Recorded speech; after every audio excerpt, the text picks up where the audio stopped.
Okay students, हम बात कर चुके हैं रीड अलाउड और रिपीट सेंटेंस पे। और आज के इस लेक्चर में हम बात करने जा रहे हैं डिस्क्राइब इमेज, रीटेल लेक्चर और आंसर शॉर्ट क्वेश्चंस पे।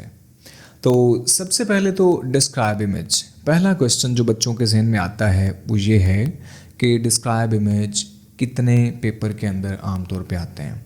तो बच्चों इसका जवाब है कि 3 to 4 क्वेश्चंस पेपर में आते हैं। ठीक है, अच्छा, तो डिस्क्राइब इमेज में मैं जब इसकी डिवीजन करता हूँ तो there are 2 types of describe image you can say, and the very first type is the labelled diagrams which may be graph, a pie chart और such kind of thing. Okay, और दूसरी जो चीज़ इसमें है वो है ऐसी डायग्राम जो कि लेबल्ड नहीं होती। फॉर एग्ज़ाम्पल किसी भी लैंडस्केप की पिक्चर है, जैसे कोई गार्डन है, ठीक है, जैसे किसी रोड के ऊपर बाईसाइकिलिंग करते हुए 2-3 लोगों की पिक्चर है। सो इस तरह की पिक्चर्स हमें आ सकती हैं।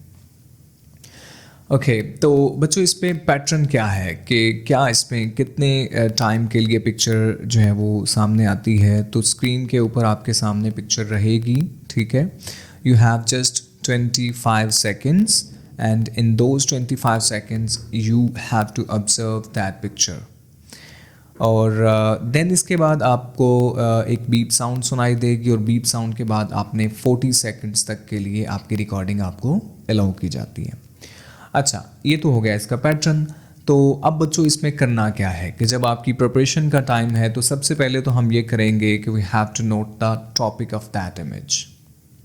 सो अगर तो टॉपिक वहाँ पे मेंशन है तो it should be the topic, but if it is not mentioned in that picture, then what we have to do, we just have to interpret। for example, एक ऐसी जगह है जहाँ पे दरख्त बहुत ज़्यादा हैं, ग्रीन लैंड है और कुछ इस तरह से है, तो then we can say it's a garden। So topic note कर लिया। देन अगर तो ग्राफिकल इमेज है तो उसमें वेरिएबल्स होंगे, उसमें कुछ वैल्यूज़ दी होंगी। उसमें वैल्यूज़ 2 तरह की हो सकती हैं, थ्योरेटिकल वैल्यूज़ भी हो सकती हैं, न्यूमेरिकल वैल्यूज़ भी हो सकती हैं। तो दोनों चीज़ों को नोट कर लें, थ्योरेटिकल वैल्यूज़ को भी, न्यूमेरिकल वैल्यूज़ को भी। मतलब कि नोट करने से मुराद ये है कि कंसीडर कर लें कि मैं इस पिक्चर के अंदर इन चीज़ों को डिस्क्राइब करने या बोलने जा रहा हूँ। ठीक है जी। अच्छा, तो अब बच्चा गलती ये करता है कि जहाँ ग्राफ होता है आमतौर पे न्यूमेरिकल वैल्यूज़ ही ज़्यादा बोल देता है।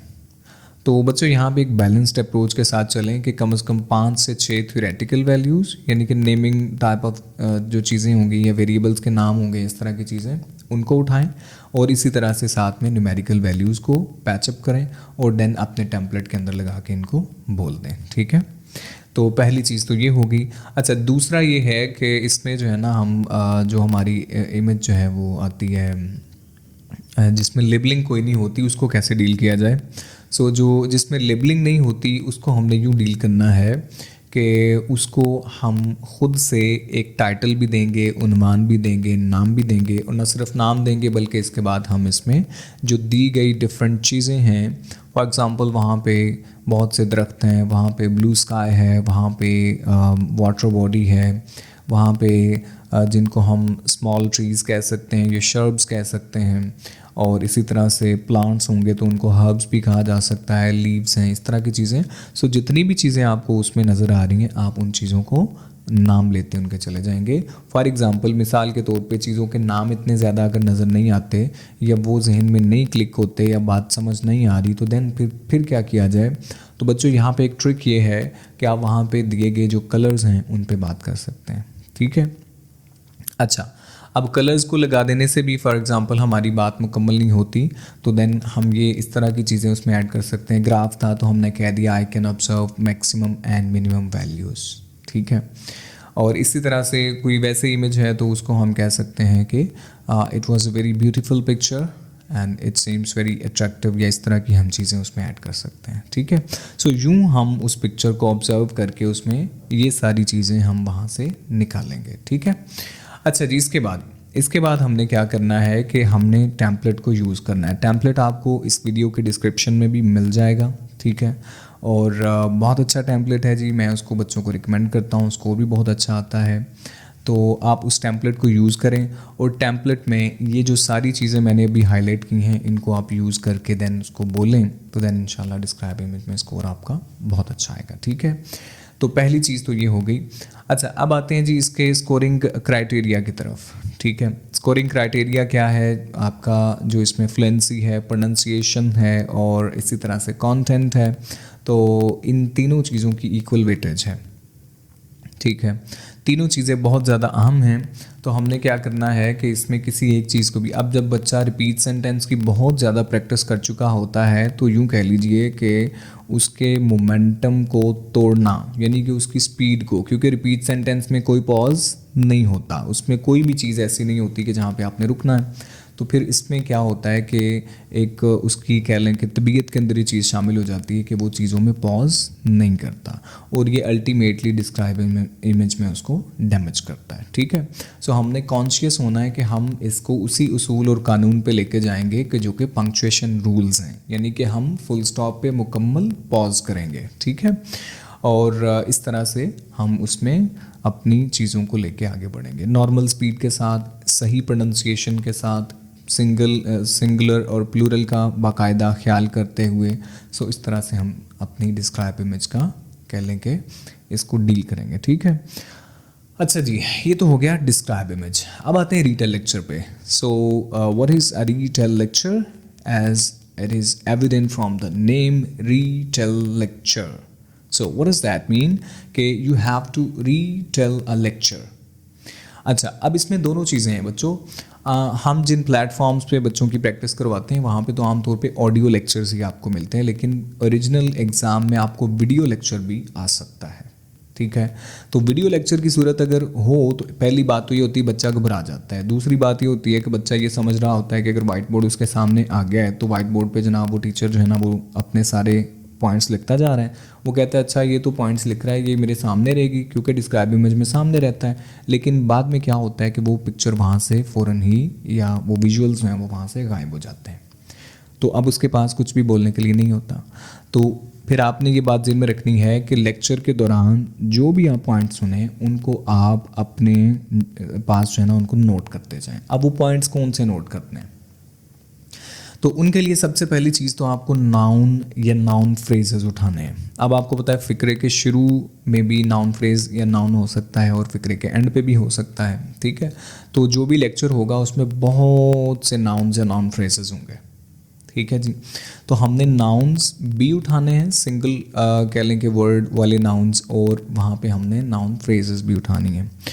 तो ये तो हो गया कि अच्छा, अब इसमें पैटर्न की अगर बात करें तो रीटेल लेक्चर में जो पैटर्न होता है वो ये होता है कि आपको राउंड अबाउट 1 to 1.5 मिनट, यानी कि 1 से 1.5 मिनट तक की आपको ऑडियो आती है जो कि आपने सुननी है, और न सिर्फ ये कि सुनना है बल्कि सुनने के दौरान आपने उसमें से नोट्स अपने निकालने हैं। ठीक है, अच्छा, जब आप ये ऑडियो सुनते हैं कंप्लीट होती है देन उसके बाद फ़ौरन ही आपकी रिकॉर्डिंग जो है वो आपको कहा जाता है, लेकिन उस दौरान आपको 10 आप कह लीजिए सेकंड्स दिए जाते हैं जिसमें आप अपने जो कीवर्ड्स या मटेरियल आपने नोट किया होता है उसको आप कह लें रीअरेंज कर सकते हैं या उसमें जो भी चीज़ें उसको प्रिपेयर कर सकते हैं, देन उसके बाद आपने उसको 40 सेकेंड्स तक के लिए बोलना है। अच्छा, एक चीज़ जो मैंने पीछे डिस्क्राइब में जो मेंशन करनी थी वो ये थी कि आम तौर पे देखा गया कि अगर बच्चा 30 सेकंड प्लस में बोलता है, यानी कि 40 सेकंड अलाउ करते हैं, लेकिन हम कोशिश करें कि 30 सेकंड प्लस जो है ना उसको बोलें। और इसी तरह से रीटेल लेक्चर में भी अगर हम 30 सेकंड से ज़्यादा तक इसको अगर प्रोलॉन्ग कर देते हैं तो उसमें ज़रा अच्छा स्कोर आता है, कंटेंट में भी, फ्लुएंसी, प्रोनंसिएशन और ओवरऑल टास्क में भी अच्छा स्कोर बन जाता है। ठीक है, अच्छा, तो ये तो हो गया इसका पैटर्न।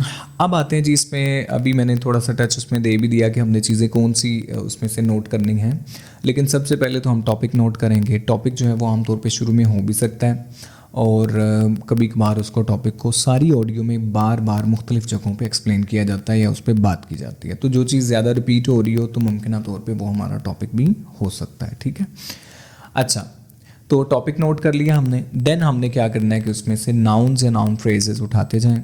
ठीक है, और कोई नंबर्स अगर वो बोलता है तो देन उसके अकॉर्डिंग आप नंबर्स वगैरह भी नोट कर सकते हैं, लेकिन ये इस चीज़ को आपने ज़रूर अवॉइड करना है कि सिर्फ ये नहीं कि नाउन्स ही उठाते, मतलब सिंगुलर जो सिंगल वर्ड नाउन्स हैं वही नहीं उठाने, साथ में फ्रेजेस भी उठानी है। तो जब बच्चा सिर्फ सिंगल वर्ड नाउन्स उठाता है तो देन उसका कंटेंट नीचे गिर जाता है, ठीक है। सो एक बैलेंस्ड अप्रोच के साथ कि हम क्या करें, हम नाउन्स भी उठाएं और उतने ही तकरीबन हम फ्रेजेस भी जब साथ में पुट करते हैं तो देन अल्टीमेटली इसमें हमारा स्कोर जो है वो कुछ बेहतर आता है और अच्छा आता है, ठीक है। तो बेटा इसमें भी चेकिंग क्राइटेरिया या असेसमेंट क्राइटेरिया उन्हीं 3 चीज़ों पे है, प्रोनाउंसिएशन, फ्लुएंसी और कंटेंट। तीनों की इक्वल वेटेज है और इस चीज़ का ध्यान रखना है कि इसमें इंटीग्रेटेड मार्किंग भी है, ठीक है। और ये आपको नंबर देता है स्पीकिंग में भी और साथ साथ आपकी लिसनिंग में भी, ठीक है। तो तकरीबन इक्वल वेटेज है दोनों में, स्पीकिंग में भी और लिसनिंग में भी। तो क्योंकि ये इंटीग्रेटेड मार्किंग वाला एक क्वेश्चन है, लिहाजा it is really really really important. So इसकी आपने पूरे ध्यान से और पूरी तैयारी के साथ इसको करना है। जहाँ तक इसके क्वेश्चन में आने वाले टास्क की तादाद का ताल्लुक है तो ये आमतौर पे 1 ही आता है, कभी कभार 2 भी आ सकते हैं, ठीक है जी। तो ये हो गया हमारा रिटल लेक्चर। हाँ जी, इसमें भी हम टेम्पलेट यूज़ करते हैं और टेम्पलेट जो है ना वो आपको डिस्क्रिप्शन में मिल जाएगा और उसको आप याद करें और देन उसमें आप जो है ना ये कीवर्ड्स और इस तरह की चीज़ें जो भी आपको समझाई हैं उनको आप लगाएं और उसको टैकल करें, ठीक है जी। अच्छा जी, अब आते हैं हम शॉर्ट क्वेश्चंस पे, ठीक है। शॉर्ट क्वेश्चंस जो है ना कोई इंपॉर्टेंट टास्क तो नहीं है, लेकिन बहरहाल हमने उसको डील तो करना है। तो शॉर्ट क्वेश्चंस आपको चाहिए कि आप याद करें पहली चीज़, ठीक है, क्योंकि इसको एआई ने जो भी उनको इनपुट दिया होगा और उसी के अकॉर्डिंगली हम इसको डील कर सकते हैं, अदरवाइज़ इसका और कोई भी हल नहीं है। फॉर एग्ज़ाम्पल वो ये कहते हैं कि the animals which are kept at farm are called, कि वो एनिमल्स जिनको एक फार्म में रखा जाता है उनको क्या कहा जाता है, ठीक है। फॉर एग्ज़ाम्पल मेरी कॉमन सेंस है, मैं कहता हूँ they are called farming animals, ठीक है। तो लेकिन अगर एआई को पीछे से फीडबैक ये दिया गया है कि लाइव स्टॉक इसका सही जवाब है, तो अगर बच्चा लाइव स्टॉक बोलता है तो वो ठीक होगा, अदरवाइज़ वो गलत ही कंसीडर किया जाएगा। सो इसका मतलब ये हुआ कि इसकी कॉमन सेंस से कोई ताल्लुक़ नहीं है, इसका नॉलेज से ताल्लुक़ है। सो अपने नॉलेज को बिल्डअप करें, ठीक है। नॉलेज को बिल्डअप कैसे करना है, डिफरेंट सोर्सेज हैं, डिफरेंट शॉर्ट क्वेश्चंस के नोट्स हैं, वो मैं आपको प्रोवाइड कर दूंगा, वो आपने वहाँ से उनको याद करना है और इंशाल्लाह उसमें से शॉर्ट क्वेश्चंस रिपीट भी हो जाते हैं, ठीक है, पहली चीज़। अच्छा, दूसरा इसमें जो ख्याल करना है वो ये है कि इसमें भी इंटीग्रेटेड मार्किंग होती है। इसके नंबर भी आपको लिसनिंग में मिलते हैं और साथ में स्पीकिंग में मिलते हैं, ठीक है। तो इस वजह से ये कुछ ना कुछ इम्पोर्टेंस इसकी बन ज़रूर जाती है, ठीक है। अच्छा, तीसरी चीज़ जो शॉर्ट क्वेश्चंस में आमतौर पे बच्चे के ज़हन में आती है कि कितने क्वेश्चंस आते हैं, तो बेटा ये आमतौर पे 5 से 6 क्वेश्चंस आपको पेपर में आ सकते हैं, ठीक है। अच्छा, अब इसकी जो सबसे बुनियादी टिप है वो ये है कि आपने एक तो क्वेश्चंस को याद करने पे ही फोकस करना है। सो रोज़ाना कोई 30, 40, 50 जितने भी शॉर्ट क्वेश्चंस आप कर सकते हैं उस हिसाब से इनको तैयार करते जाएं ताकि आपके शॉर्ट क्वेश्चंस रेडी हो जाएं, ठीक है। अच्छा, जब आपको क्वेश्चन की स्टेटमेंट बोली जाती है और फिर आपने आंसर रिकॉर्ड करवाना होता है तो उस दौरान आप ये करें कि आप अपने आंसर को रिपीट करें, ठीक है। कम से कम 2 से 3 दफ़ा ज़रूर बोलें। क्यों?